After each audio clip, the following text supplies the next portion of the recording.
in this complete tutorial, we're gonna grab smoke bombs, spin them around our subject. You're gonna learn how to shoot it as well as how to edit these final images in post. Hello, my friends. My name is Pi. Welcome to SLR Lounge. I'm gonna be your host through this no-nonsense photography tutorial. Let's jump straight in. I want to say thank you to Enola Gaye for sponsoring this video. Our favorite smoke bombs are Enola Gaye's WP-40. They reached out to us after we created our first video and they said, why don't you guys create a series of videos for us that we can share teaching people how to use smoke bombs. This is one of those videos. So thanks to them, we get to create a full-length tutorial for all of you guys. Now, what I want you all to do is at this point, pause the video, download the exercise files so you can actually follow along with what I'm doing, and the links to those are in the description of the video. Now, let's break this video out into preparation, what you're gonna need, and then how you're gonna shoot the image, and then we're gonna get to post-production where we're gonna edit in Lightroom and Photoshop. So this is the first piece. What do you need for this tutorial? Honestly, not a whole lot. All you need is a camera, really any camera, ideally one that you can trigger remotely so you don't need a second person to help you out, but any camera and up onto a tripod. So if you're using your phone, fine, put it on a tripod. If you're using a dedicated camera, great, put it on a tripod. But you want the tripod so that you can keep your composition still, and you'll learn why when we get to the post-production side of this. What else do you need? For smoke, we're using the WP-40. These are honestly our favorite smoke bombs, and we actually created a video on our favorite smoke bombs before Enola Gaye actually decided to ever sponsor us. So we love these smoke bombs. They work very well. They are indeed fireworks. So please use them safely and responsibly. What I want to mention is for this shoot, you're going to need an area where you can spin the smoke at a high speed. And if that smoke comes off the string, it's not gonna land anywhere that could potentially catch fire. So you'll notice where we're shooting is a parking lot surrounded by concrete walls. Next, you're gonna need fishing wire or any kind of string that is strong. So fishing wire, get something that's rated for 20, 30 pounds-ish. And I would also grab some duct tape or just any kind of tape. If you wanted to kind of match the same color as the smoke bomb, get maybe black gaffer's tape. So here's what you're gonna do. You're gonna take that fishing line and you're gonna tie it around the smoke bomb, making several knots and making sure that it's secure. Now, on top of that, I want you to grab your gaff tape and tape that fishing line directly to the smoke bomb. Make several loops around it so it's secured very tightly. I'd also recommend some gloves because as you're spinning, it is pretty rough on the skin and fingers to be spinning fishing line that's rubbing against your hand. So use gloves. If you don't have that, use kind of bundled up paper towels. Just use something to kind of protect your hands. Now let's move to the shooting piece. So what do we do with our camera and setting up of our composition? Well, for this composition, I'm going with something pretty straightforward. And like you'll see in this first image, all we're doing is we're just basically shooting this on a wide angle lens. So this is a 24mm lens on, I believe, a Canon 5D Mark. No, I think this is on the EOS R actually. And we're at 1/2000th of a second, f2 and ISO 800. That shutter speed is gonna be key here. You want it to be at least 1/1000th or above because as the smoke spins, it's going at a fast speed and that smoke is coming out at a fast speed as well. We wanna be able to capture detail in the plumes as they come out. And as you slow down that shutter, well, even below, I would say 1/2000 should be the baseline. That should be the lowest when you're moving the smoke at this speed. If it was a brighter day, I would have opted to go up to 1/4000 or 1/8000. That would have been even better. The only issue is I'm already pushing ISO 800 and f2. So we're kind of already pushing our exposure. I kept it at 1/2000. I thought that was a good, kind of a safe median, but I wouldn't go any slower than that when you're spinning the smoke this quickly. Now, I haven't introduced our subject yet. This is Chelsea. We'll link her up. I have Chelsea standing directly in front of my lens, and I want it to be a centered composition because I want this circle and kind of smoke to be all around her. Okay, so your camera is set up on a tripod. Your exposure is dialed in. You're running a fast shutter speed. You're ready to go. What I want you guys to do is actually pair up your phone to your camera, okay? So any modern DSLR or mirrorless camera has an app that allows you to pair the phone to the camera where you can actually look directly at the preview and look at you can see everything and trigger the shutter from your phone. So what I'm gonna do next is I'm gonna step behind Chelsea. And I've already instructed Chelsea on what to do. She's going to hold a pose for 10 seconds, not 10 seconds. She's gonna hold a pose. I'm gonna shoot several frames. Then after say 6 to 10 frames, I'm gonna say switch, and she's gonna switch poses. I'm standing directly behind her, and I'm using the preview on my phone to judge the spacing. Because see, with me standing behind her and with the preview, I can actually stand in a spot where the camera can't see me. So I'm just standing kind of sideways like this, and the camera can't see me because she's blocking me completely from the camera's angle. This is roughly where I'm about 6 to 7 feet behind my subject, okay? So get into that spot. Now remember, these are 40-second wire pull smoke bombs. So when you pull that wire, you really need to have everything ready to go. So I want you guys to be dialed in so you're not wasting your money, wasting smoke and all that stuff. So we get everything dialed in, I pull the smoke and I start spinning, and now I'm shooting from my phone. Once I've got several shots with one pose, I say switch, Chelsea switches, and we keep spinning, we keep going. We keep going until that smoke is all the way out. And once you've done that, you're gonna rinse and repeat with whatever colors you want. So this one was with pink. You can see some of these images that are with black. We did yellow. My favorite colors in this scene was the pink as well as the black. I thought the black looked really cool with black on black. So we would do a string of shots and then have Chelsea switch into a different pose, do a string of shots, switch pose. And the reason is we're gonna, again, layer those in post. So I want the pose to stay still through that sequence. Okay, so you've shot your images. Now we're gonna go into post. So let's grab those exercise files. There should be 3 of them. And what you're gonna do first is just apply a basic raw processing to them. So apply whatever colors, whatever preset, whatever you like. I'm gonna go ahead and select from Visual Flow's Modern Pack. And this just gives it kind of a nice warmth with a little bit of a brightness to it. I'm gonna add a little bit more in the temperature area. So let's go up, and I might process this just a little bit different than our last set. What I'm also gonna do is add a radial burn to this. And this radial burn is gonna be right over the center where our subject is, okay?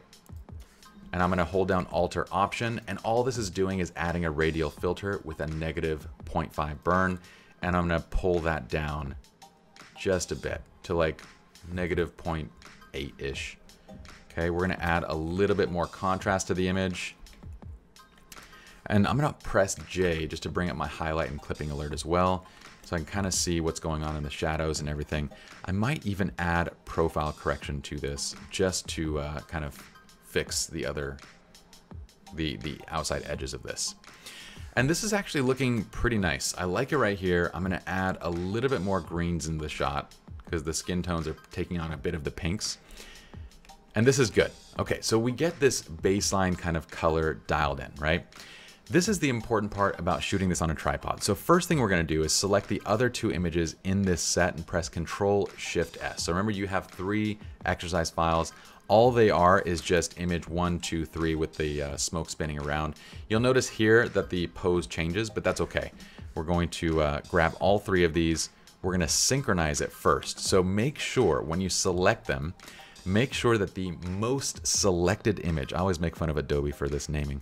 It's not the key image, it's the most selected image is the one that you've edited, and then select the other 2. So I'm just holding down Control or Command to select those. Control-Shift-S to bring up your synchronized dialog. Go ahead and select Check All. And now all 3 of these should look essentially identical. Now this last one actually doesn't, and it probably is because the smoke is moving around, so it's actually affecting a little bit of the light coming into the scene. But I can tell from the background, she looks a bit different, but the background looks pretty similar, so we're okay on this one.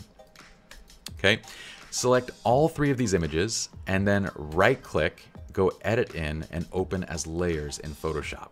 This is the key piece of having your camera on a tripod, because we're gonna open all 3 of those into layers. And if you did this correctly, your images haven't moved at all, okay?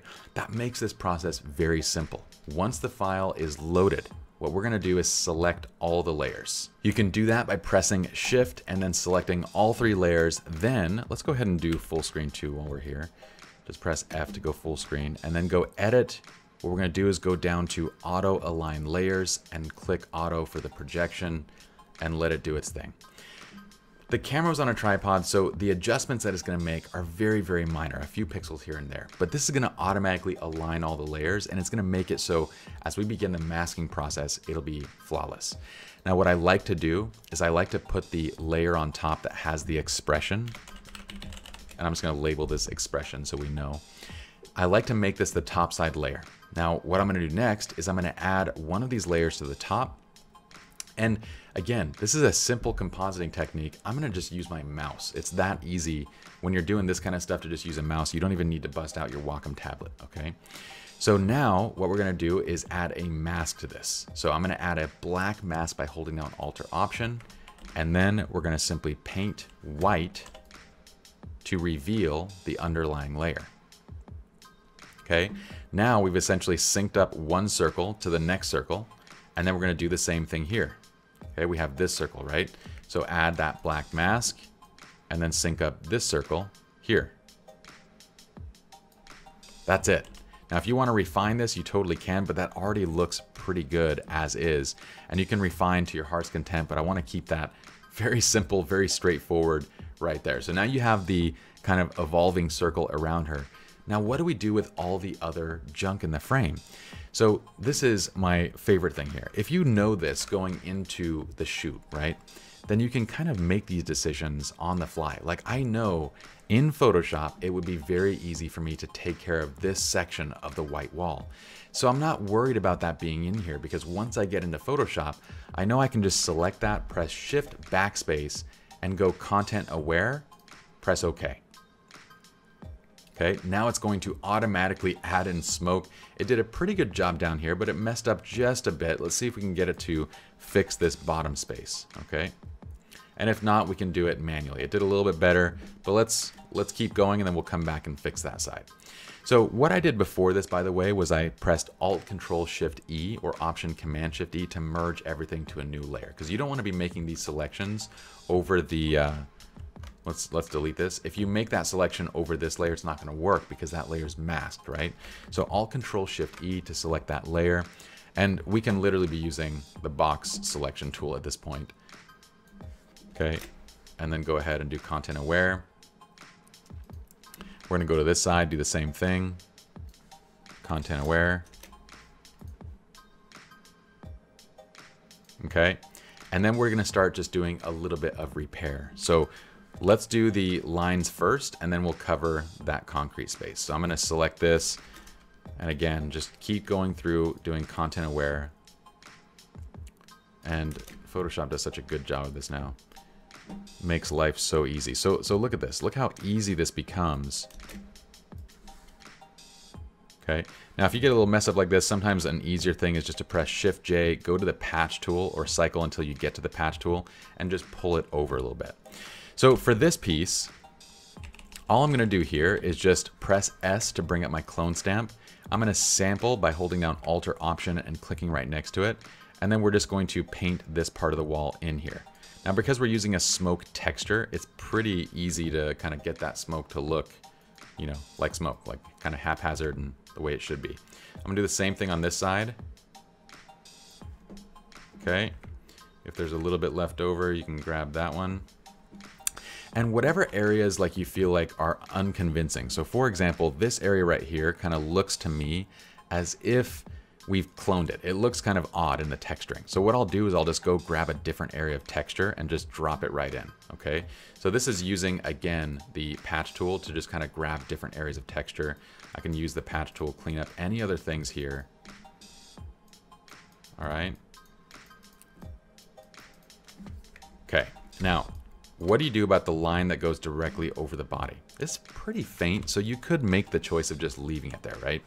What I'm going to do though is I'm going to shrink this down to a small brush, and we're going to sample right below, and I'm going to go ahead and just paint and disconnect this, okay? So I'm going to do a kind of messy job, but this would be ideal at this point to have a Wacom, but we're still using mouse. So just disconnect it from the pants, then select this and go back to your patch tool, or you can even do the, whatchamacallit, Content Aware Fill. Same thing here. I'm just going to disconnect this. And the reason I'm doing that is because if I don't disconnect this from the pants, then we get kind of weird blends. And I don't want that. I don't want this weird kind of black to whatever blend. If you do it, you'll know exactly what I'm talking about. So this time, let's just go ahead and select it. And yeah, let's just do the patch tool again. So now in a matter of moments, we've cleaned up the entire background, and that's really it. And the last thing that I would do is once I get this back into Lightroom. So at this point, let's say that we save this out, right? And by the way, at this point, because you've kind of made all the backgrounds and all the edges the same, you could actually extend the crop. So if you wanted to say add extra space to this, so watch this. This is the cropping tool, right? I can actually pull this up to add extra space to my shot, select content aware and press enter, and it'll actually add more smoke, more wall, more texture, more everything. So now that I have that set, I can actually increase the size of my entire composition if I wanted to. Now I don't need to do that. Let's go ahead and just close this out. Let's go back to Lightroom for just a second. I'm gonna press R to fix the crop real quick and pull in so you don't see those edges and pixels.